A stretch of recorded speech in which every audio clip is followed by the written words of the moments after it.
Madagascar Information. Tsy mitsahatra ny fihenam-bidy ataon'ny CLC économique amin'izao fotoam-pialan-tsasatra izao. Misy ny tolotra manokana atolotra ho an'ny mpiantsena toy ny fihenam-bidy eo amin'ny fatana amin'ny jijy courant sy ny lapoaly tsy mila menaka. Toy izao ary ny fanampanazavana.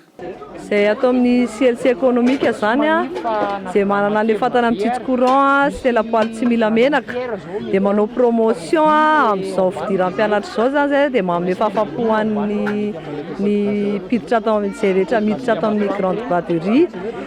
Dia manararaota fa raha manome avance aty ianao ka tsy ampy ny volanao dia afaka raisinao any an-tsena dia mijanona amin'ilay prix aty ihany ny prix anao.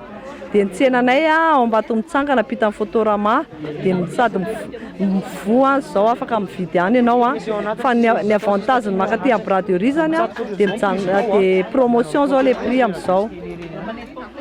Tsy mila menaka koa zany atao aminay amin'izao promotion fa tongava maro dia afaka manome fahafapo anareo rehetrarehetra izay sady misy cadeau le lapoaly vidiny izay araka le teneniko anareo hoe promotion dia tena mirary. Amin'ny grande braderie CLC économique ny anaran'ny tsenanay dia raha miditra avy any amin'ny Zeriboro ianao dia aty amin'ny sisiny andrefana Avadimy misy anay. Madagascar Information.